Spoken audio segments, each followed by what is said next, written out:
Hello students, कैसे हैं आप सब लोग। बच्चों, आज हम पढ़ने वाले हैं ग्रेड 8 की साइंस का चैप्टर नंबर 4। इसका नाम है electricity, magnetic and heating effects. ठीक है, इन दिस चैप्टर मैं आपको पूरा का पूरा एक्सप्लेनेशन दूंगी और इसमें हमने ऑलरेडी इसके नोट्स और क्वेश्चन आंसर्स कर लिए हैं, क्योंकि आपने कहा था मैम नोट्स पहले दे दो, हमारा एग्जाम है, इसलिए मैंने वो वाला वीडियो पहले बना दिया। तो ग्रेड 8 के बच्चों, आप अपना साइंस के वीडियोस चेक कर सकते हैं प्लेलिस्ट में जाके, हिंदी के वीडियोस चेक कर सकते हैं, एसएसटी के चेक कर सकते हैं। ठीक है, तो आज हम शुरू करने वाले हैं chapter number 4, electricity, magnetic and heating effects. तो इसका मतलब क्या है, इलेक्ट्रिसिटी में दो तरह के इफेक्ट्स होते हैं, मैग्नेटिक एंड हीटिंग इफेक्ट्स। तो हम इस चैप्टर को अब डिटेल में पढ़ेंगे। ठीक है, स्टार्ट करते हैं। If probe and ponder, if we don't have an electric lamp while making an electric circuit with the electric cell, is there any other way through which we can find out if the current is flowing in the circuit? Yeah, is it possible to make the temporary magnets? How can these be made? तो वो कह रहे हैं by chance हमने कोई electric circuit बनाया, तो वो तो अगर हम बल्ब लगाते हैं उसके अंदर तो वो जलता है, तो हमको समझ में आता है कि करंट फ्लो कर रहा है। क्या कोई और भी तरीका है कि अगर हम इलेक्ट्रिक करंट बनाते हैं, कोई भी सर्किट बनाते हैं और उसमें बल्ब नहीं हो, कुछ अलग तरीके से हम पहचान पाएँ कि इसके अंदर इलेक्ट्रिसिटी करंट फ्लो कर रहा है कि नहीं। ठीक है, थर्ड क्या कह रहे हैं वो, we can generate heat by burning fossil fuels and wood, but how is heat generated in various electrical appliances. आपने देखा होगा हीटर, गीजर, इन सब में हीट कहाँ से जनरेट हो जाती है। ये तो इसमें हमने आग तो लगाई नहीं कहीं। How do we know if a cell or a battery is dead? Can all the cells and batteries be recharged? क्या सभी सेल्स जो होते हैं वो रिचार्ज हो सकते हैं? तो ये सब क्वेश्चंस इन बच्चों के दिमाग में आ रहे हैं। आप भी अपने दिमाग में ऐसे क्वेश्चंस लाइए, तो इन सब के आंसर्स आपको इस चैप्टर के अंदर मिलेंगे। It was the day of the science exhibition and the school was buzzing with energy. Mohini and Akarsh along with their friends went from one exhibition to the another, eagerly exploring different model, asking questions and taking notes. तो एक दिन क्या हुआ, school में exhibition हो रही थी, तो यहाँ दो बच्चे हैं मोहिनी और आकर्ष, वो एक एग्जीबिशन से दूसरी जगह घूम रहे थे और अलग अलग क्वेश्चंस पूछ रहे थे और वहाँ पे जो मॉडल्स हैं उनको अच्छे से स्टडी कर रहे थे। One simple model really fascinated them. It was a working model of lifting electromagnet which was displayed by their senior Sumana. तो उन्हें एक मॉडल बहुत अच्छा लगा जिसमें इलेक्ट्रोमैग्नेट्स लिफ्ट कर रही थी सामान को। In it, instead of a hook like a typical crane, there was an iron nail wrapped with the wire which was connected to a battery. When Sumana closed the circuit, the nail picked up the iron paper clips like a magnet. When she opened the circuit, the clips fell off. Mohini and Akarsh were surprise. तो उसमें क्या था, जब current आया उस circuit के अंदर तो जो वो मैग्नेट थी उसने सारे पेपर क्लिप्स को कैरी कर लिया, लेकिन जैसे ही उन्होंने इलेक्ट्रिक करंट को बंद किया तो सारे पेपर क्लिप्स नीचे गिर गए। तो Mohini and Akarsh were surprise. They remembered learning earlier in the chapter exploring magnets that magnetic materials were attracted by the magnet and that iron was a magnetic material. But in Sumana's model, there was no magnet, only an electric circuit. They were so excited that they wanted to try it themselves. अब हुआ क्या, उन्होंने पहले तो पढ़ा था कि जो एक मैग्नेट है वो आयरन क्लिप्स को अपनी तरफ अट्रैक्ट करती है, लेकिन यहाँ पर क्या था, यहाँ पर एक आयरन नेल था जिसके अराउंड एक कॉइल लिपटी हुई थी और वो मैग्नेट की तरह बिहेव कर रहा था। तो उन्हें लगा कि यहाँ मैग्नेट तो नहीं है, लेकिन इलेक्ट्रिक करंट की वजह से ये पेपर क्लिप्स कैसे ऊपर जा रहे हैं, तो वो इस बारे में जानना चाहते थे। Now let us investigate. Collect a magnetic compass, an electric cell, cell holder, 2 drawing pins, a safety pin, 2 nails, 2 pieces of connecting wires, 1 longer and 1 shorter and 2 small pieces of cardboard. ये सारा सामान आप इकट्ठा करके ले आओ, इससे हम करेंगे एक एक्सपेरिमेंट। चलो, using 2 drawing pins, drawing pins पता है क्या होती हैं, वो जो चिप बोर्ड के ऊपर अंदर चली जाती हैं। A safety pin and a cardboard piece make a switch. You made it earlier in the chapter electricity, circuit and the component in curiosity grade 7। तो ग्रेड 7 में आपने ऑलरेडी एक स्विच बनाया होगा, उसी टाइप से आपको स्विच बनाना है। तो स्विच के लिए क्या करना है, आप कार्डबोर्ड लो, उसके ऊपर वो जो दोनों पिन्स है ना उसको अंदर डाल दो, और जो सेफ्टी पिन है वो देखो, जैसे उन्होंने सेफ्टी पिन को एक तरफ से अटकाया है और दूसरी तरफ से खुला छोड़ा है, जब आपको सर्किट क्लोज करना होगा तो आप दूसरी तरफ भी उस पिन के अंदर डाल देंगे तो आपका सर्किट बन जाएगा। ठीक, अब क्या करना है ना, place the cell in the cell holder. Cell holder होगा कोई, वहाँ पे उसके अंदर सेल डाल दो। होल्डर में क्यों डालते हैं, जिससे कि सेल जो कनेक्शंस आपने लगाए ना वो टाइट रहें, अदरवाइज वो लूज हो जाएंगे और फिर वो करंट पास नहीं होगा। Now fix 2 nails to a piece of a cardboard as shown in figure 4.1a. ये देखो आपको कार्डबोर्ड में दिख रहा होगा, साइड पे 2 कीले टांग लिए हैं उन्होंने, अंदर घुसा दिए कार्डबोर्ड के।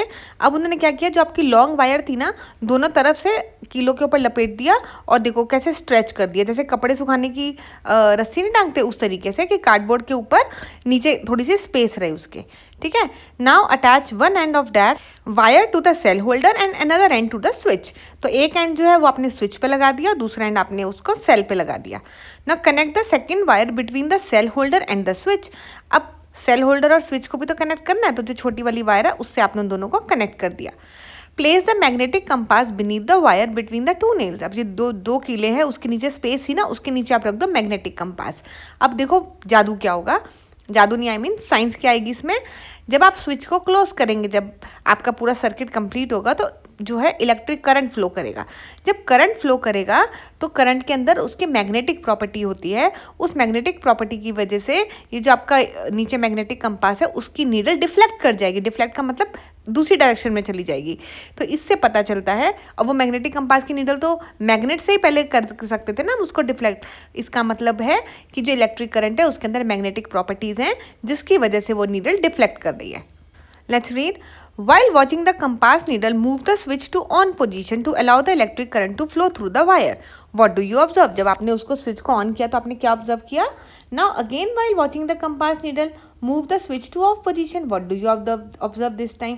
अब आप उस स्विच को ऑफ कर दो, फिर देखो कि क्या होता है उस नीडल को, समझ रहे हो ना? Now move the switch between on and off positions a few more times. Carefully observe how the compass needle behaves each time. So you may have noticed that when the current flows, the compass needle gets deflected from its original direction. When the current stops, the needle returns to its original direction. तो जब भी आप current on करते हो, switch को on करते हो, current flow करने लगता है, तो जो मैग्नेटिक नीडल है वो डेविएट हो जाती है, अपनी डायरेक्शन से हिल जाती है। लेकिन जैसे ही आप करंट को बंद करते हो तो वो जो मैग्नेटिक नीडल है वो वापस अपनी जगह पे आ जाती है। As we have learned earlier in the chapter exploring magnets in Curiosity grade 6, the compass needle is a tiny magnet which deflects when a magnet is brought near it, and its magnetic effect can act through any non-magnetic material kept in between.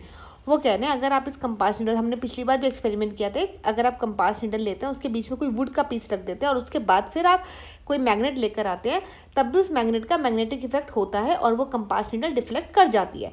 मतलब magnetic field के को वो चीज़ hamper नहीं करती। लेकिन ये चीज़ electric current के साथ नहीं होता। अगर आप जैसे आपने सुना भी होगा, किसी को शॉक लग जाए तो आप उसे लकड़ी दे देते हैं क्योंकि वो इंसुलेटर होता है, उसके अंदर से इलेक्ट्रिसिटी पास नहीं होती। तो यहाँ पर हम कहाँ पे थे, हम थे कि वो मैग्नेटिक कंपास जो है वो नीडल मैग्नेटिक इफेक्ट की वजह से हिल रही है। इसका मतलब क्या हुआ, जो इलेक्ट्रिक करंट वहाँ पे फ्लो कर रहा है उसके अंदर मैग्नेटिक प्रॉपर्टीज हैं, समझे? Now but why does this compass needle deflect when the current flows through the wire? The deflection indicates that the current carrying wire has a magnetic effect on compass needle. When the current stops, this magnetic effect disappears and the compass needle returns to its original direction. The region around the magnet or a current carrying wire where its magnetic effect can be felt, such as by the deflection of a compass needle, is said to have magnetic field. तो magnetic field क्या हो गई, जब electric current pass कर रहा है उस wire से, उसके अराउंड एक फील्ड जनरेट हो गई जिसे हम मैग्नेटिक फील्ड, उसके अराउंड एक एरिया जनरेट हो गया जहाँ पे मैग्नेटिक फील्ड हम फील कर सकते हैं। तो उस मैग्नेटिक फील्ड की इफेक्ट की वजह से ही जो आपकी कंपास नीडल है वो डिफ्लेक्ट हो गई, और जैसे ही आपने करंट बंद कर दिया तो वो जो नीडल थी वो वापस अपनी ओरिजिनल पोजीशन पर आ गई क्योंकि उसका मैग्नेटिक इफेक्ट खत्म हो गया। When the electric current flows through a conductor like wire, it produces a magnetic field around it. तो जब भी इलेक्ट्रिक करंट इस कोई भी कंडक्टर से निकलता है, जो कंडक्टर मतलब जो गुड कंडक्टर ऑफ इलेक्ट्रिसिटी होते हैं, जिनमें से इलेक्ट्रिसिटी पास कर सकती है, वो एक मैग्नेटिक फील्ड अपने अराउंड प्रोड्यूस करते हैं। This phenomena is known as magnetic effect of electric current. तो this is a definition of magnetic effect of electric current, ये लर्न कर लेना।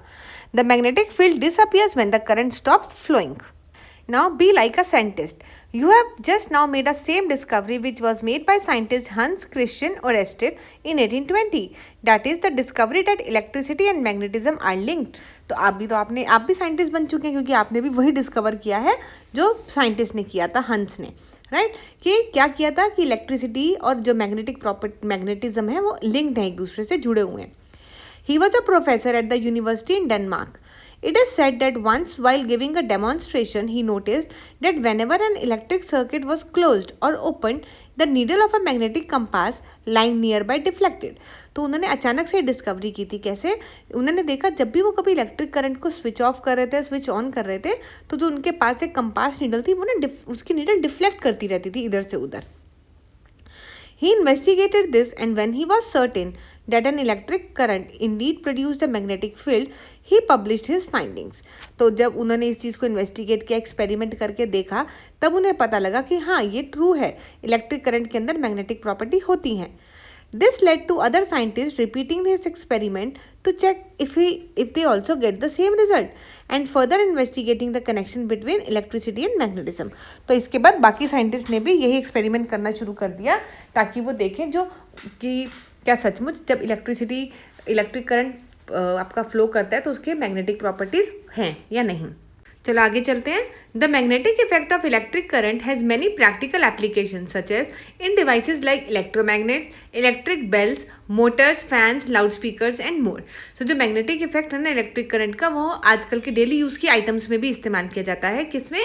आपकी इलेक्ट्रोमैग्नेट में, इलेक्ट्रिक बेल्स में जो आपके घर में बेल लगी होती हैं, मोटर, फैन, लाउड स्पीकर, इन सब में. अब इलेक्ट्रोमैग्नेट क्या होती है बच्चों? दो चीज़ें कनेक्ट हो रही हैं. देखो, इलेक्ट्रो से इलेक्ट्रिक, और मैग्नेट का मतलब तो मैग्नेट मालूम है आपको. तो ये जब दोनों चीज़ें मिल जाती हैं तो बन जाती है इलेक्ट्रोमैग्नेट, और ये बहुत स्ट्रॉन्ग और पावरफुल होती हैं. Take around 50 centimetre long length of a flexible insulated wire, an iron nail, an electric cell and few iron paper clips. ये चार चीज़ें आपको चाहिए. क्या? एक तो वायर ले लो. इंसुलेटेड मतलब जो आपके घर में वायर्स आती है ना, वो येलो, ग्रीन, ऐसे ब्लू कलर की होती है, तो इंसुलेटेड लेना वरना शॉक लग जाता है. आयरन नेल लेना, कील लेना, इलेक्ट्रिक सेल ले लेना, और कुछ आयरन के वो पेपर क्लिप्स ले लेना. Now tightly wrap the wire around the nail in the form of a coil as shown in figure 4.2 and secure it with an adhesive tape. अभी फिगर हम आगे देखेंगे. आपको क्या करना है, वो जो कील है उसके ऊपर वो जो वायर है उसको रैप कर देना है. ठीक है, जैसे धागा लपेटते हैं ना किसी भी चीज़ के ऊपर, तो उस आयरन नेल के ऊपर आप उसको लपेट देंगे, और उसके बाद उसको सिक्योर कर लेंगे एक टेप लगाकर. एडेसिव टेप मतलब कोई भी टेप लगाकर उसे चिपका देंगे. Now third, connect the end of the wire to the cell. अब वो जो दो एंड निकले आपकी वायर के, उसको आप सेल के साथ कनेक्ट कर दो. Take care to not connect the wire to the cell for more than few second, otherwise the cell may weaken quickly. तो आप जो वायर सेल के साथ कनेक्ट करेंगे तो ज़्यादा देर तक मत करना, नहीं तो सेल बहुत जल्दी वीक पड़ जाएगा. Now bring the nail close to the iron clip and lift up. Do the clip hang to the end of the nail. अब आप उस आयरन नेल के पास वो पेपर क्लिप्स लेकर आओ, तो देखो क्या वो सचमुच उसके साथ हैंग कर रहे हैं. Now disconnect the wire from the cell to stop the flow of the current in the wire. Do the clips fall down. अब उस सेल को डिस्कनेक्ट कर दो और देखो क्या वो जो वायर, जो क्लिप्स अटैच हुए थे आपके आयरन नेल के साथ, वो भी नीचे गिर गए या नहीं. सो अभी हमें क्या दिखेगा? When the electric current flows through the coil, the clips cling to it, but when the current is stopped, the clips no longer cling to it. Let us now try to investigate these observations in detail through activity 4.3. तो अब हमने ये देखा कि जब भी electric current flow कर रहा था उसके अंदर से, तो वो क्लिंग कर रहे थे, मतलब चिपक रहे थे, अट्रैक्ट हो रहे थे आयरन नेल की तरफ, वो जो पेपर क्लिप्स हैं. लेकिन जैसे ही करंट का फ्लो बंद हुआ तो वो उसके नीचे गिर गए. अब हम इस चीज़ को क्या करेंगे, फर्दर स्टडी करते हैं एक एक्सपेरिमेंट से. Take around 100 centimetre of long flexible insulated wire, a piece of chart paper, an iron nail and electric cell, 2 magnetic compass and few iron या स्टील के पेपर क्लिप्स. ये सारा सामान इकट्ठा कर लो. Now roll a piece of chart paper to make a cylinder of diameter रफली equal to the width of the pencil. Secure it with an adhesive tape. तो अब आपके पास जो चार्ट पेपर है ना, उसका एक गोल गोल कर लो, जैसे स्ट्रॉ नहीं बनती उस टाइप का गोल गोल बना लो उसको, पतला सा. और डायमीटर कितना होना चाहिए, जैसे आपकी जितनी मोटी पेंसिल है उतना ही मोटा वो आपको स्ट्रॉ टाइप बना लेना है चार्ट पेपर से, और साइड पे उसके टेप लगा दो जिससे कि वो सिक्योर हो जाए, खुले नहीं. Now tightly wind out 50 turns of the insulated wire on the cylinder to form a cylindrical coil as shown in figure 4.3a. Secure the wire with an adhesive tape. अब क्या करना है आपको, जो आपने वायर ली थी, पहले आपने क्या किया था, आयरन नेल लिया था, है ना, कील ली थी, उसके ऊपर आपने वायर लपेटी थी. इस बार आपने वो पेपर का बनाया गोल गोल सा, और उसके ऊपर आपने वायर लपेट ली. 50 टर्न्स लपेटने हैं, और उसको फिर उसके बाद एडेसिव टेप से जोड़ दो. Now place the compass near the two end of the cylindrical coil. आपकी जो कॉइल तैयार हो गई है उसके दोनों एंड्स पे आप क्या रख दो, अपनी magnetic compass. Now connect the two end of the coil with the terminal of the cell as shown in figure 4.3c and observe the magnetic compass. Do you find any deflection in the needle of the compass? अब उसको cell के साथ connect कर दो wire को और अब देखो क्या कोई डिफ्लेक्शन हो रहा है उसके अंदर, कंपास की नीडल्स के अंदर. Now disconnect the wire from the cell. Do the needle of the compass come back to the original position? अब फिर से क्या करो, सेल को हटा दो. अब दोबारा से देखो क्या जो आपकी मैग्नेटिक कंपास की नीडल थी वो दोबारा अपनी पोजीशन पे आई या फिर नहीं आई. नेक्स्ट अब आपको क्या करना है बच्चों, अब एक आयरन नेल लो. In the put an iron nail in the paper cylinder and repeat the steps. Is there any difference in the deflection of the compass needle? अब उसके अंदर आयरन नेल डाल दो और अब देखो क्या वो कंपास नीडल जो है वो डिफ्लेक्ट कर रही है या फिर नहीं कर रही. तो अब आप नाउ अगेन क्या करो, place some iron clips near the two end of the nail. Are the clips attracted towards the end of the nail? अब वो आयरन क्लिप्स ले लो और देखो कि क्या वो अट्रैक्ट कर रहे हैं. जब आपने उसको करंट के साथ जोड़ा तो वो क्या अट्रैक्ट कर रहा है आयरन नेल वाला पेपर क्लिप्स को या नहीं. अब हम देखते हैं इसमें रिजल्ट्स क्या आते हैं. It is observed that when the current is passed through the cylindrical coil, it behaves like a magnet and deflects the needle of the magnetic compass. तो हमने क्या देखा, जब वो करंट पास होता है उस सिलेंड्रिकल कॉयल से जो हमने सबसे पहले बनाई थी, है ना, जो हमने पेपर से बनाई थी, तो उसके अंदर जो थी वो मैग्नेटिक नीडल डिफ्लेक्ट हुई. When an iron nail is inserted in the core of the coil, then the coil becomes a stronger magnet and deflection of the magnetic compass needle is much more. तो वो कह रहे हैं जब हमने iron nail, जब हमने कील जो थी वो उस सिलेंडर के अंदर घुसा दी, जो हमने पेपर का सिलेंडर बनाया था उसके अंदर हमने आयरन वाला कील घुसा दिया. अब जब दोबारा से वो एक्सपेरिमेंट को किया तो इसमें वो मैग्नेट जो है वो स्ट्रॉन्गर बन गई और इस बार जो पेपर क्लिप्स भी थे वो ज़्यादा अट्रैक्ट हुए उसकी तरफ. ठीक है, और जो डिफ्लेक्शन था आपका कंपास का वो भी ज़्यादा हुआ. क्यों? क्योंकि मैग्नेटिक फील्ड स्ट्रॉन्ग थी. It also attracts iron clips. When the current is stopped, the cylindrical coil loses its magnetic effect. So, a current-carrying coil that behaves as a magnet is called electromagnet. For practical applications, most electromagnets have an iron core to make them stronger. तो कोई भी अगर electromagnet है आपको उसको strong बनाना है तो आप उसके अंदर एक आयरन का कोई भी कोर डाल सकते हैं. इस यहाँ पे हमने इसको आयरन नेल डाला. ओके, सो ये इलेक्ट्रोमैग्नेट की आपकी डेफिनेशन होगी, ज़रूर लर्न कर लेना. ये डायग्राम में देखो क्या है, coil and magnetic compass. And C में क्या किया उन्होंने, coil connected to the cell, coil with an iron nail inserted and coil with an iron nail and clips. ये अलग अलग डायग्राम्स हैं, आप उसको देख लेना. Now let us investigate. Take the electromagnet made in activity 4.3 and magnetic compass. Label the two ends of the coil as A and B. अभी जो हमने एक्सपेरिमेंट किया था ना, जो इलेक्ट्रोमैग्नेट बनाई थी वो ले लो और साथ में आप एक मैग्नेटिक कंपास ले लो और जो दो एंड्स है आपके इलेक्ट्रोमैग्नेट के उसमें ए और बी लिख दो. Place the magnetic compass near the end A of the coil as shown in figure 4.4a. अभी हम देखते हैं आगे फिगर में आपको क्या करना है. एक ए पॉइंट पे आपको मैग्नेटिक कंपास रख देना है. Connect the coil of the cell coil to the cell and observe the compass. Note down which pole of the magnet compass is attracted to end A. अब आपको देखना है कि कौन सा पोल जो है मैग्नेटिक कंपास का वो अट्रैक्ट हो रहा है आपकी इलेक्ट्रोमैग्नेट के कौन से पोल से, ए से या फिर बी से, कौन से एंड से. ये देखो इस डायग्राम में फर्स्ट में उन्होंने क्या किया, एंड ए और बी है ना आपकी जो इलेक्ट्रोमैग्नेट बनी हुई है, ए के पास रखा उन्होंने मैग्नेटिक कंपास को और दूसरी फिगर में क्या किया उन्होंने, बी एंड के पास रखा आपके मैग्नेटिक कंपास को. अब देखते हैं. As we have learned earlier, when two magnets are brought close to each other, their unlike poles, that is north and south, they attract each other. So if the north pole of the magnetic compass is attracted towards the end A of the electromagnet, then end A is south pole. Easy, clear? वो क्या बोल रहे हैं, अब हमको ये पता लगाना है कि इलेक्ट्रोमैग्नेट का जो एंड ए है वो कौन सा पोल है, नॉर्थ पोल है या साउथ पोल है. अब आपने उसके पास अपनी मैग्नेटिक कंपास रख दी.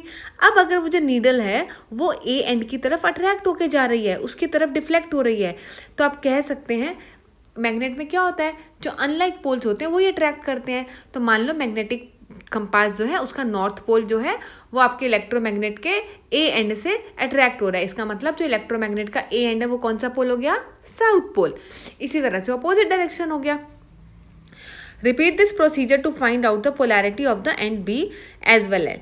Did you find the polarity of end B is opposite to the polarity of end A? Yes, जो बी की पोलैरिटी होगी वो डेफिनेटली अलग होगा क्योंकि इलेक्ट्रोमैग्नेट का एक पोल अगर नॉर्थ हो गया तो दूसरा पोल साउथ होगा.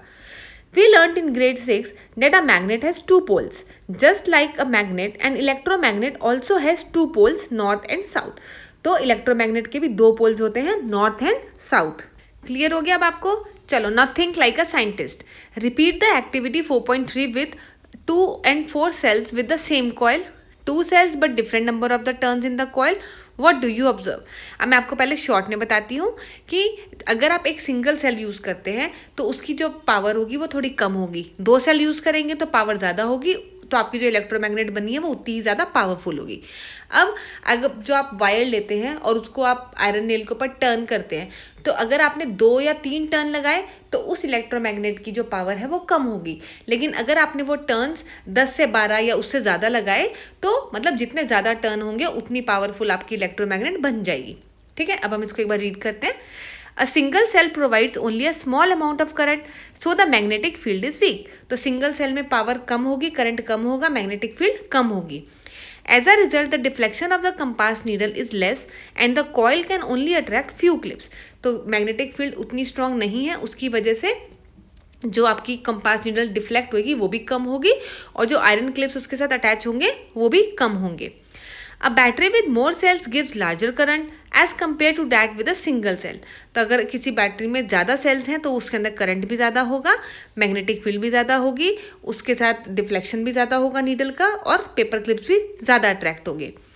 This creates stronger magnetic field, so the deflection of the compass needle is more and the coil can attract more clips. The increase in the number of the turns of the coil also makes the coil a stronger magnet. समझ आ गया? Now repeat the activity 4.4 by changing the direction of the current. अब आपको current की direction change करके ये experiment करना है. So the strength of the electromagnet can be changed by changing the amount of electric current flowing through the coil or the number of turns of the coil or both. Also, its poles can be reversed by changing the direction of the current. तो अब आपकी जो normal magnet होती है उसके तो poles आप कभी भी चेंज नहीं कर सकते. जो उसका नॉर्थ पोल है वो नॉर्थ रहेगा, साउथ का साउथ रहेगा. लेकिन इलेक्ट्रोमैग्नेट के अंदर जैसे ही डायरेक्शन ऑफ द करंट जो है वो अपोजिट हो जाएगा ना, तो आपका जो पोल्स हैं वो भी अपोजिट हो जाएंगे. समझ में आ गया? इलेक्ट्रोमैग्नेट के जो पोल्स हैं, नॉर्थ पोल साउथ पोल, वो डिपेंड करते हैं कि करंट की डायरेक्शन कौन सी फ्लो में जा रही है, करंट कौन सी डायरेक्शन में फ्लो कर रहा है. Clear? A step further, do you remember learning earlier in the chapter exploring magnets in grade 6 that a freely suspended magnet rests along the north-south direction because our earth itself behaves like a giant magnet. But why does earth behave like a magnet? Deep inside the earth, the movement of liquid iron in the core creates electric current which generate a magnetic field. अब वो क्या बोल रहे हैं? हमने देखा था जब भी हम किसी मैग्नेट को फ्रीली सस्पेंड कर देते हैं तो वो हमेशा नॉर्थ और साउथ डायरेक्शन में आकर ही रेस्ट करती है. ऐसा क्यों होता है? क्योंकि हमारी अर्थ जो है ना वो भी एक तरह से मैग्नेट की तरह बिहेव करती है. अब अर्थ क्यों मैग्नेट की तरह बिहेव करती है? क्योंकि हमारी अर्थ के अंदर लिक्विड आयरन भरा हुआ है, ठीक है, जिसकी वजह से इलेक्ट्रिक करंट्स जनरेट होते हैं. अर्थ मैग्नेट की तरह होती है because deep inside the earth movement होती है लिक्विड आयरन की, जिसकी वजह से इलेक्ट्रिक करंट प्रोड्यूस होता है और उसकी वजह से आपकी मैग्नेटिक फील्ड जनरेट होती है.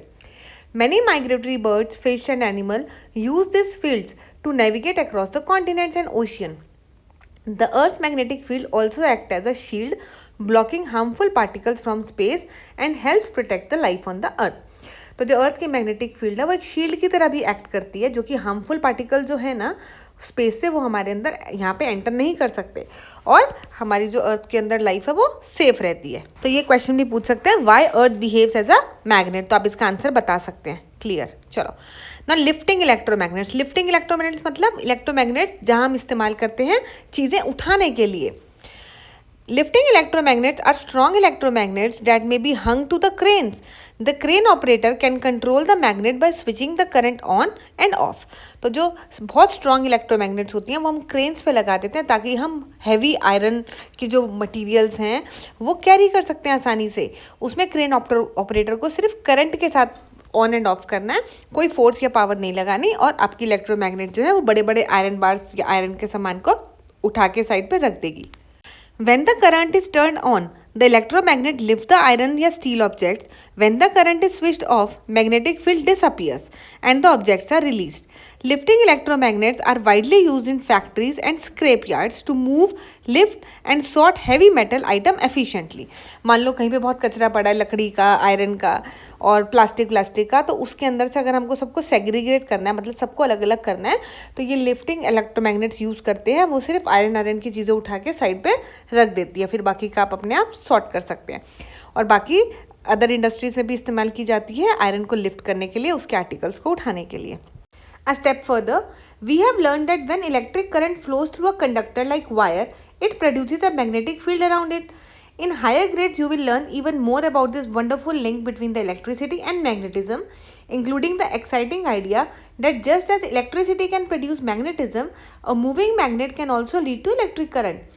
This deep connection between the electricity and the magnetism is vital to our daily lives, and it forms the basis of many devices from electric motors to power generators. तो अभी इसमें क्या कह रहे हैं, जो इलेक्ट्रिसिटी है और जो मैग्नेटिज्म है वे इंटर रिलेटेड है. अभी तो आपने यहाँ पे देखा कि हम इलेक्ट्रिक करंट जब पास हो रहा है तो उसकी वजह से मैग्नेटिक फील्ड क्रिएट हो रही है, लेकिन आगे आप हाई ग्रेड्स में पढ़ेंगे कि जब कोई मूविंग मैग्नेट होती है ना तो उससे भी इलेक्ट्रिक करंट जनरेट हो जाता है. ओके, तो ये हम पढ़ेंगे नेक्स्ट ग्रेड में. फिलहाल का काम इतना ही था ना. Next topic is does a current carrying wire get hot. जो भी वायर जिसके अंदर से करंट निकल रहा है क्या वो गर्म होती है. सो इसके लिए हम एक एक्टिविटी परफॉर्म करेंगे. In this activity we will use a special kind of wire called nichrome wire. इसके अंदर हम एक नाइक्रोम वायर यूज़ करेंगे. नाइक्रोम ही क्यों करेंगे, क्योंकि वो good conductor of heat and electricity है. Now take a cardboard piece of about 10 centimetre length and 10 centimetre width. 2 nails, a nichrome wire of thickness about 0.3 millimeter and length of 10 centimeter, an electric cell holder, switch and connecting wires. ये सारा सामान आप इकट्ठा कर लो. यहाँ पे side पे क्या लिखा है पिंक वाले डब्बे में, while doing the activity for electromagnet, did you also notice that the wire end got warm? Why would that happen? तो जब आप ये एक्टिविटी परफॉर्म करेंगे तो आपको समझ में आएगा कि जो वायर है ना साथ में थोड़ी सी हल्की सी गर्म हो रही है, तो वो क्यों हो रही है. अब करना क्या, आपको कार्डबोर्ड लेना है. Mount the nails on the cardboard about 5 centimetre apart. एक कार्डबोर्ड पे 2 कीले लगा दो 5 सेंटीमीटर के डिस्टेंस पे. Tie a nichrome wire between these nails. इन दोनों के बीच में एक नाइक्रोम वायर टांग दो, उनके जो एंड्स है ना वहाँ पर. And make the connection as shown in figure 4.5 with the switch in off position. फिलहाल जो स्विच है अब आपका ऑफ पोजिशन में. Touch the nichrome wire, what do you feel. अभी तो आपको नाइक्रोम वायर जो ठंडी मिलेगी क्योंकि स्विच ऑफ है. Move the switch to on position for about 30 seconds and then move it back to off. Touch the nichrome wire momentarily. अब उसको बंद, अब स्विच को ऑन कर दो, 30 सेकंड के लिए ऑन रहने दो, उसके बाद फिर उसे बंद कर दो और अब नाइक्रोम वायर को हल्का सा टच करके देखो. Do not hold the nichrome wire. What difference do you feel. उसे पकड़ के मत बैठ जाना क्योंकि वो गर्म होगी और आपका हाथ जल सकता है. Repeat the last 2 steps to confirm the observation. Now you may have observed that the nichrome wire feels warm when the current is passed through it. अब आपको फील हुआ होगा कि वो नाइक्रोम वायर हल्की सी गर्म हो गई जब उसके अंदर से करंट गया. This happens because when electric current flows through any conductor, it faces some opposition or resistance to its flow. तो ऐसा इसलिए हुआ क्योंकि जो इलेक्ट्रॉन्स थे जब वो कंडक्टर से पास होते हैं, कोई भी कंडक्टर जैसे यहाँ पे वायर है आपकी उससे पास हो रहे हैं, तो वो इलेक्ट्रॉन्स एटम के साथ कोलाइड करते हैं, मतलब टकराते हैं. उसकी वजह से एक रेजिस्टेंस प्रोड्यूस होती है जो कि इलेक्ट्रिकल एनर्जी वहाँ की जो होती है वो हीट एनर्जी में कन्वर्ट हो जाती है उस रेजिस्टेंस की वजह से, जो वो आपस में टकराते हैं और उसकी वजह से जो रुकावट पैदा होती है. ठीक है. So different conductor offer different level of the resistance to the flow of current. तो हर कंडक्टर मतलब जितने भी अलग अलग टाइप के मेटल्स हैं आपके, जितने भी गुड कंडक्टर्स ऑफ इलेक्ट्रिसिटी हैं उनमें अलग अलग रेजिस्टेंस लेवल होता है. A nichrome wire for example offer higher resistance compare to the copper wire of the same size and the length. अब नाइक्रोम वायर में क्या है, सबसे ज़्यादा रेजिस्टेंस है. जितनी ज़्यादा रेजिस्टेंस होगी उतनी ज़्यादा इलेक्ट्रिकल एनर्जी जो है वो हीट एनर्जी में कन्वर्ट हो जाएगी. इसलिए नाइक्रोम वायर जो है वो बहुत ज़्यादा रेजिस्टेंस शो करती है, जिसकी वजह से वो बहुत ज़्यादा गर्म हो जाती है और उसी की वजह से वो गीज़र्स, आपके गीज़र्स में इस्तेमाल की जाती है या फिर हीटर्स में इस्तेमाल की जाती है क्योंकि हमें गर्माहट ज़्यादा चाहिए. This resistance causes some of the electrical energy to be converted into heat energy. When an electric current passes through a conductor, it gets heated. This warming is known as heating effect of electric current. तो आपको ये भी question पूछ सकते हैं कि nichrome wire ही क्यों use की जाती है आपके हीटर्स या फिर गीजर्स में. ठीक है. Now think like a scientist. This activity should be carried out strictly under the supervision of a teacher. Repeat activity 4.5 with a battery of 2 cells. What do you notice? For the same duration, does the wire heat up more with 1 cell or the 2 cell? अब वो कह रहे हैं जब आपने पहले 1 cell लिया था, अब आप 2 सेल ले लीजिए और अब देखिए कि वायर जो है वो ज़्यादा गर्म हुई या पहले जैसी हुई। तो इस बार पावर ज़्यादा रहेगी, उसके अंदर इलेक्ट्रिक करंट ज़्यादा फ्लो करेगा, तो ज़्यादा रेजिस्टेंस प्रोड्यूस होगी और उसकी वजह से हीट एनर्जी भी ज़्यादा होगी, जिसकी वजह से 2 सेल की वजह से आपकी गर्माहट वहाँ वार्म ज़्यादा होगा wire. The amount of the heat generated is more in the experiment with the 2 cell. This is due to the fact that heat generated depend on the magnitude of electric current. The heat generated in a wire depend on the material thickness, length of the wire and duration for which the current flows. तो heat generated इन 3 factors पे dependent हो गई। किस किस पे? सबसे पहले आपका मटेरियल क्या यूज़ किया आपने, ठीक है, कॉपर यूज़ किया या नाइक्रोम वायर यूज़ किया, फिर थिकनेस क्या है उसकी, फिर उसकी लेंथ कितनी है वायर की and duration for which the कितने टाइम के लिए आप उसके अंदर से करंट को फ्लो करवा रहे हैं। तो 4 फैक्टर्स पे डिपेंड करता है हीट कितनी जनरेट होगी। तो यहाँ पे भी बहुत इंपॉर्टेंट क्वेश्चन बन सकता है आपका कि हीट जनरेटेड जो हीट है वो डिपेंड करती है किन किन फैक्टर्स के ऊपर। वही आपको क्वेश्चन को घुमा घुमा के भी पूछ सकते हैं कि इतनी वायर की लेंथ है और एक लंबी है तो कौन सी में ज़्यादा हीट जनरेट होगी, या इस टाइप के questions. Now in grade 7 we have learned that incandescent lamp glows because its filament is heated by an electric current. Many household appliances such as electric room heater, stove, iron, immersion rod, water heater, kettles and hair dryers working on the same principle of the heating effect of the electric current. All these devices contain rod or a coil of wire called a heating element. In some appliances where this element is visible, it can be seen glowing red hot. तो वो क्या बोल रहे हैं कि हमने पहले भी एक्सपेरिमेंट पिछले ग्रेड्स में किया था कि जब हम इलेक्ट्रिक करंट पास करते हैं लैंप के अंदर से, जैसा आपका बल्ब होता है तो उसके अंदर जो हल्का सा पतला सा फिलामेंट होता है ना, वो हीट हो जाता है और फिर वो ग्लो करने लगता है, राइट। तो वहाँ पर भी heating effect of electric current की वजह से ही वो ग्लो कर रहा था। तो वही प्रिंसिपल जो है अब हमारे काफ़ी सारे अप्लाइंसेस के अंदर इस्तेमाल किया जाता है। आपका जैसे हीटर हो गया, प्रेस हो गई, केटल्स हो गई, हेयर ड्रायर हो गए, इमर्शन रॉड जिससे आप पानी गर्म करते हैं रॉड होती है वो, वाटर हीटर्स, इन सब में एक फिलामेंट लगा होता है जो कि हीट हो जाता है और वो आपके जो पानी होता है उसको भी गर्म करता है। केटल में भी ऐसा ही एक फिलामेंट लगा होता है। तो ये सब किस प्रिंसिपल पे वर्क करते हैं? Heating effect of the electric current. और जिनमें ये फिलामेंट आपको नज़र आता है, जैसे कि हीटर्स में हमको कई कई हीटर्स होते हैं जिसमें साफ दिखता है तो वो पूरा रेड हॉट हो जाता है, आपने देखा होगा। तो जब वो गर्म होता है इलेक्ट्रिक करंट की वजह से तो एकदम लाल रेड कलर का हो जाता है गर्म। ये देखिए कुछ अप्लाइंसेस दिए हुए आपके, हीटर है, दूसरा स्टोव, तीसरा केटल, फिर आयरन आ गया आपकी, फिर इमर्शन रॉड आ गई, आपका हेयर ड्रायर आ गया। तो ये सब के प्रिंसिपल सेम है, सबका एक्ट करने का और वर्किंग करने का सिस्टम सेम है। चलो next topic. The heating effect of the electric current is useful in many everyday appliances, but sometimes it can cause problems like energy loss in wire during transmission. Overheating in the appliance may cause damage to the plug and the socket where plastic parts may melt or even lead to the fire. तो इनमें problem भी होती है, क्यों? क्योंकि इसके अंदर जब बहुत ज़्यादा करंट जा रहा होता है उसकी वजह से ना आपके डैमेज हो जाता है कभी कभी सॉकेट्स में, प्लग्स में। आपने देखा होगा कभी वोल्टेज फ्लक्चुएट करती है तो ये चीज़ें भी ख़राब हो जाती हैं। तो इसमें जो प्लास्टिक पार्ट होता है वो मेल्ट कर जाता है और डैमेज कर देता है हमारे सॉकेट्स को। In household circuits there are safety devices place in the circuit to minimise such accidents. Although हमारे जो घर के पूरा इलेक्ट्रिक करंट का वो सिस्टम होता है उसके अंदर ऐसे डिवाइसेस लगे होते हैं जिससे कि ऐसे एक्सीडेंट्स कम हो, बट फिर भी कभी हो जाता है। अ स्टेप फर्दर पढ़ते हैं। To prevent the unnecessary heating in the household switchboards, it is important to use appropriate wire, plug and sockets that are rated for the specified electric current of the connection. तो हमेशा अच्छी wires और अच्छे sockets ही इस्तेमाल करने चाहिए और जितना करंट उसमें से लिमिट हो उतना ही करंट पास करना चाहिए। Ever heard of? Beyond household use, heating effect of electric current has several industrial applications. तो कह रहे हैं इंडस्ट्रीज में भी इस इफेक्ट को इस्तेमाल किया जाता है। कैसे? One notable example is in steel manufacturing industry where a specially design high temperature furnace an enclose space build to generate heat uses electric current to produce heat. आपने देखा होगा इंडस्ट्रीज में बड़ी बड़ी फर्नेस होती है, आपने बेकरीज में भी देखी होगी, वहाँ छोटी छोटी फर्नेस होती है। फर्नेस क्या होता है? एक भट्टी समझ लो आग की, है ना। तो वहाँ इंडस्ट्रीज में क्या होता है? इलेक्ट्रिक करंट से फर्नेस गर्म होती है।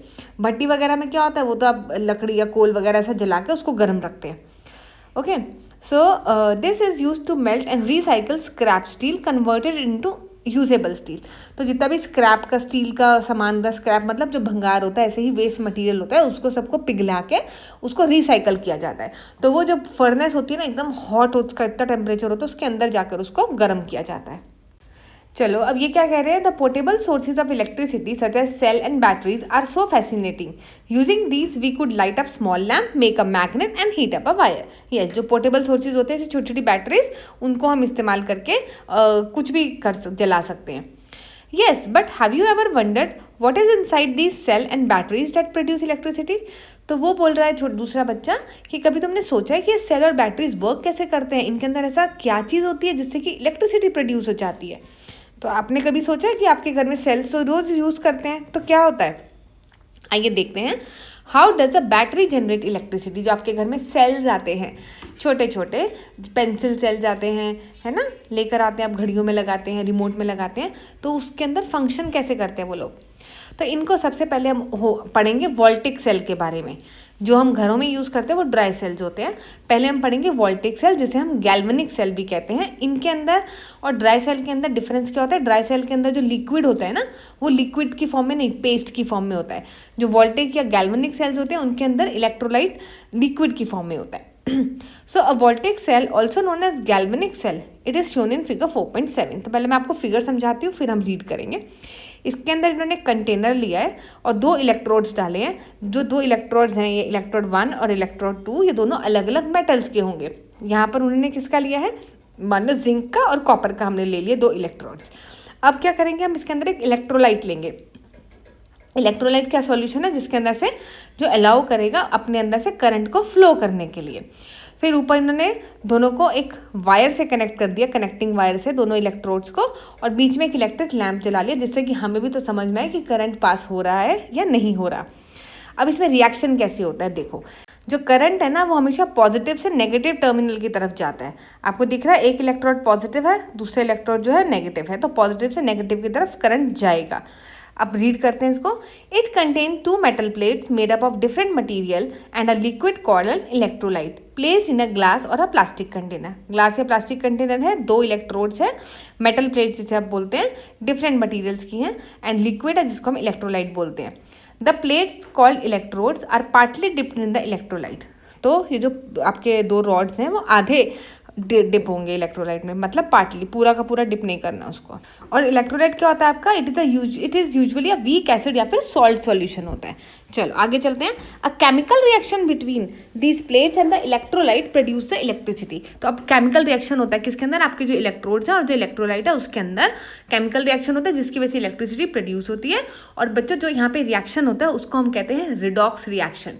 रिडॉक्स का मतलब जिसके अंदर ऑक्सीडेशन और रिडक्शन हो रहा है। हम आगे डिटेल में पढ़ेंगे इसको भी। ऑक्सीडेशन और रिडक्शन रिएक्शन होता है, इसको हम रिडॉक्स रिएक्शन बोलते हैं। उसकी वजह से आपके यहाँ पे इलेक्ट्रिसिटी जनरेट होती है। When the circuit is connected, electric current flows from positive terminal to the negative terminal. Over time, the chemical used up. अब वो कह रहे हैं जब इलेक्ट्रिक सर्किट चलता है तो उसमें पॉजिटिव टर्मिनल से नेगेटिव की तरफ इलेक्ट्रिसिटी जाती है, और धीरे धीरे जब ये केमिकल खत्म हो जाता है तो इसमें इलेक्ट्रिसिटी बननी बंद हो जाती है। तब हम कहते हैं कि हमारा सेल जो है वो डेड हो गया या खराब हो गया। एक बार हल्का सा फिर देखते हैं, what is redox reaction. A redox reaction is a chemical reaction in which one substance loses electrons, this is called oxidation, and another substance gain those electrons, this is called reduction. मतलब redox reaction में क्या होता है, oxidation और reduction. तो oxidation कहाँ पे होता है, जो लूज करते हैं इलेक्ट्रॉन, जो भी सब्सटेंस इलेक्ट्रॉन आपके लूज करेगा, अपने अंदर से इलेक्ट्रॉन देगा और दूसरा वाला उसको एक्सेप्ट करेगा, उसको वहाँ पर क्या होएगा, वहाँ रिडक्शन होगा।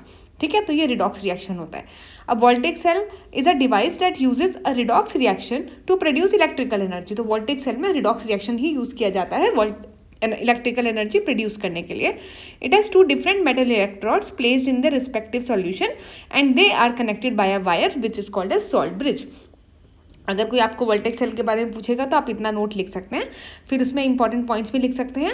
Oxidation happens at anode, reductions happen at cathode, electron moves from anode to cathode. A voltaic cell turn chemical energy into electrical energy through redox reaction. Okay, अब ever heard of the voltaic और galvanic cell get their names from the 2 Italian scientist Alessandro Volta and Luigi Galvani. तो जो आपका वोल्टेक cell या फिर galvanic cell है ना, ये 2 साइंटिस्ट के नाम पर ही पड़ा हुआ है ना। In the late 1700 Galvani noticed that a dead frog leg kicked when touched when two different metals copper and iron। तो एक मरा हुआ फ्रॉग था, उन्होंने देखा कि जब हमने उसको दो आपके डिफरेंट मेटल से जो कॉपर एंड आयरन है उनकी स्टिक से उसको टच किया तो उसकी लेग तो हिली। It was already known by then the electricity could stimulate muscular motion and Galvani thought the electrical came from frog itself। जो तो गैल्वेनी ने तब सोचा कि जो इलेक्ट्रिसिटी है ना वो फ्रॉग के अंदर से ही आ रही है। But Walter had a different idea, he believe the electricity came from the metals and not the frog. लेकिन वॉल्टर ने क्या सोचा कि नहीं, इलेक्ट्रिसिटी फ्रॉग से नहीं आ रही है, वो 2 मेटल से आ रही है जिससे हमने उसे टच किया है। So to test this he use salt water soaked paper instead of the frog leg.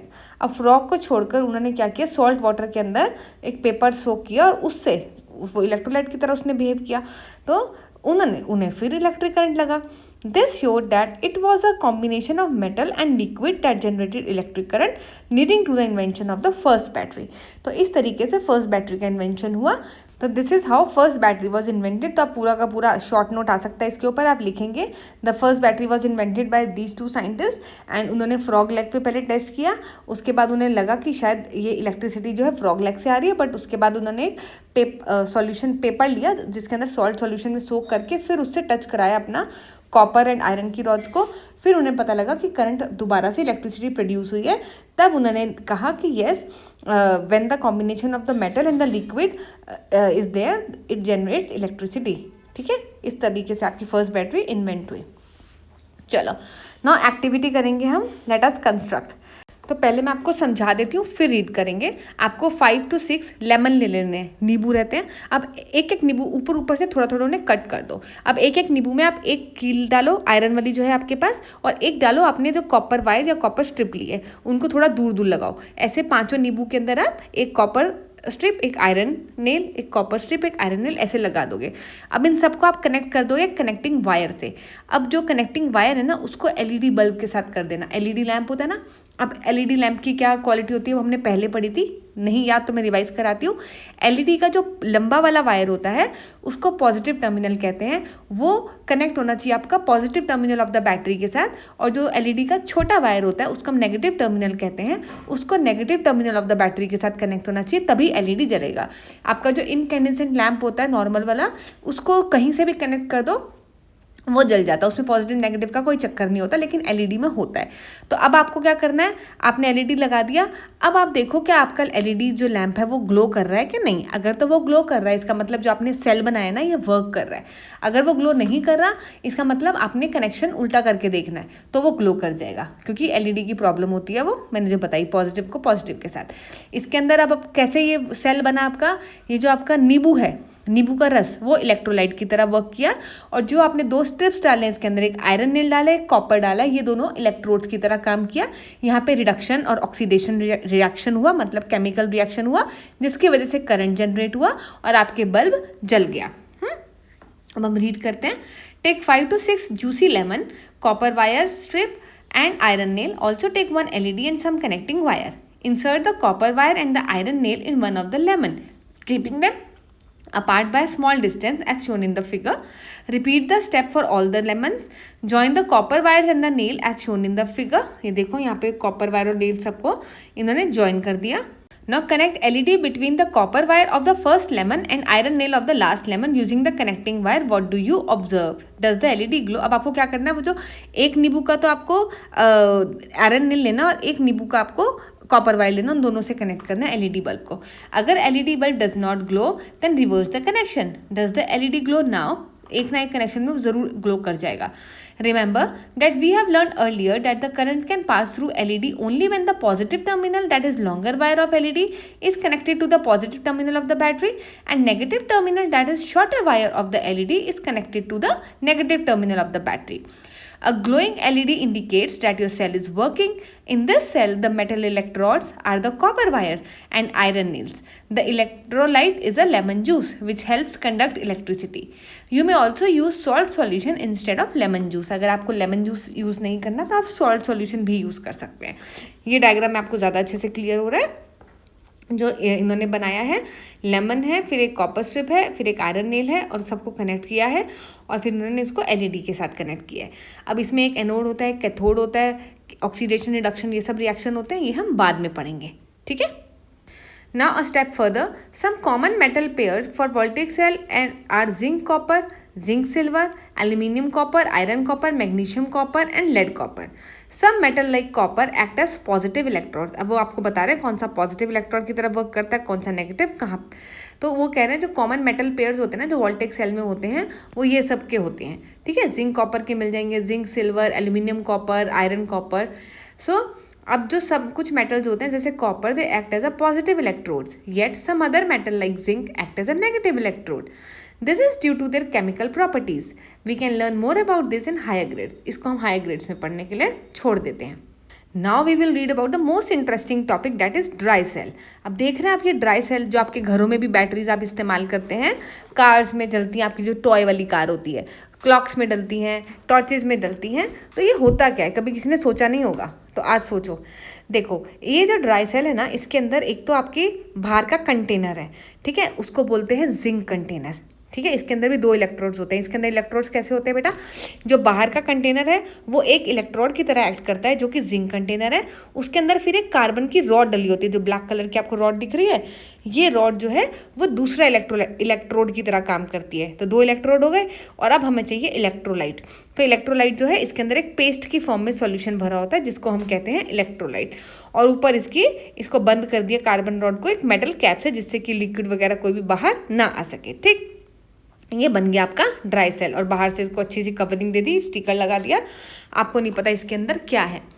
अब इसके अंदर केमिकल रिएक्शन होता है, रिडॉक्स रिएक्शन होता है, ये दोनों इलेक्ट्रोड्स के बीच में, जो इलेक्ट्रोलाइट के थ्रू होता है, और हमको करंट मिलता है। Voltaic cells are important discovery, but they are not convenient for everyday use. अब वोल्टेक सेल अच्छी डिस्कवरी थी, लेकिन आप हर जगह ऐसे लिक्विड लेके नहीं जा सकते ना। अब आपको टॉर्च जलानी है तो आप ये लिक्विड वाले सेल थोड़े कैरी करते फिरोगे अपने साथ। Instead dry cell are one of the most widely use electric cell today. Dry cell जो है वो ही सबसे ज़्यादा इस्तेमाल किए जाते हैं। They are called dry because electrolyte is not a liquid but a thick moist paste. तो इन्हें ड्राई क्यों कहते हैं, क्योंकि जो इलेक्ट्रोलाइट है वो एक पेस्ट की फॉर्म में है।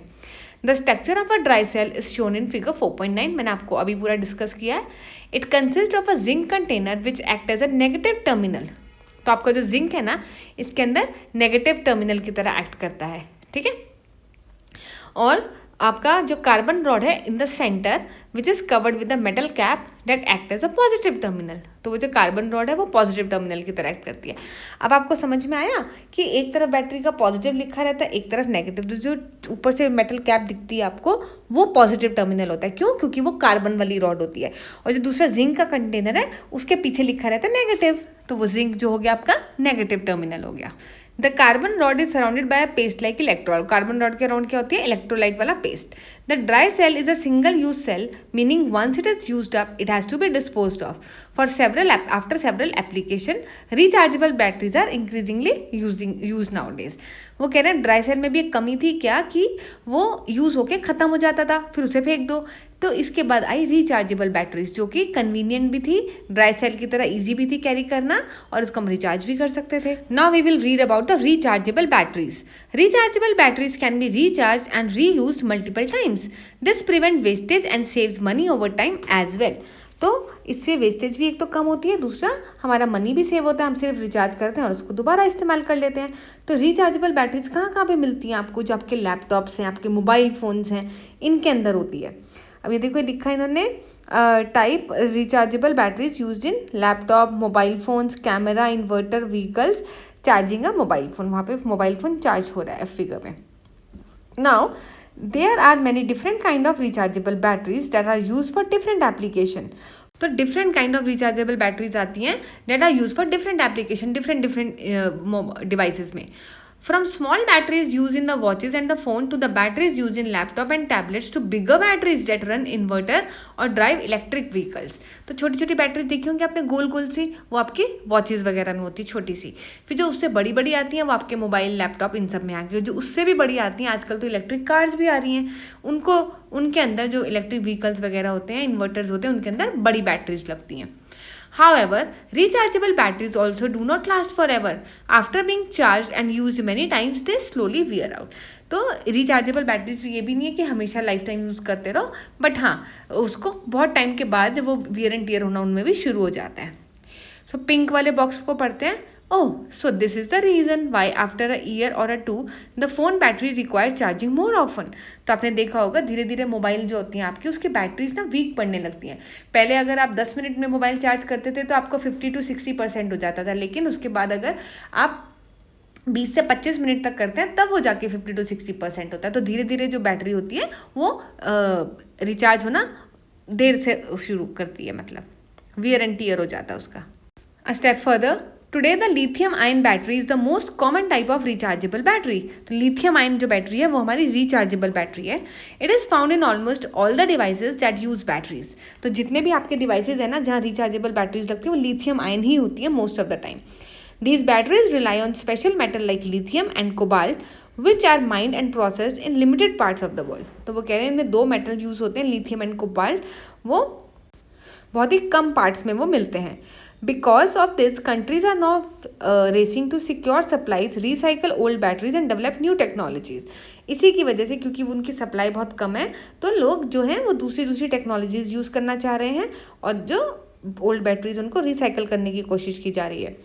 Scientists are also working on the next big leap, solid state batteries which can replace the liquid or paste like electrolytes with solid materials. अब साइंटिस्ट अभी वर्क कर रहे हैं ऐसी बैटरीज पे जो कि इलेक्ट्रोलाइट जो है ना अभी तो लिक्विड या पेस्ट फॉर्म में तो वो सॉलिड फॉर्म में होगा. This future batteries would be much safer, charge faster and last longer. तो इनका फ़ायदा क्या होगा, जो ऐसी बैटरीज बनेंगी वो सेफ भी होंगी, जल्दी जल्दी चार्ज होंगी और बहुत लंबे टाइम तक रुकेंगी. Improved rechargeable batteries are very important as the world moves to developing environmentally friendly sources of electrical power. चलो बच्चों चैप्टर तो आपको ऑलमोस्ट खत्म हो गया. थोड़े से स्नैपशॉट्स मतलब समरी पॉइंट्स पढ़ते हैं. When electric current flows through conductor like wire, it produces a magnetic field around it. This phenomena is known as the magnetic effect of electric current. ठीक है, आपको आता है अब ये. A current carrying coil that behave as a magnet is called an electromagnet. For practical application, most electromagnet have an iron core to make them stronger. तो most of the electromagnet के अंदर iron core होता है तभी वो strong बनती है. Generation of heat in conductors due to the flow of electric current is known as heating effect of electric current. तो आपकी electric current के दो effect हो गए, एक heating effect हो गया और एक आपका magnetic effect हो गया. A cell or a battery is a device that generates electric current because of chemical reaction taking place inside it. Very easy. Rechargeable batteries can be recharged and reused multiple times. तो ये सारे points आपको अच्छे से clear हो गए, पूरा chapter आपको अच्छे से क्लियर हो गया. कोई प्रॉब्लम आती है बच्चों आप कमेंट सेक्शन में पूछो और मैं आपको ज़रूर बताऊंगी.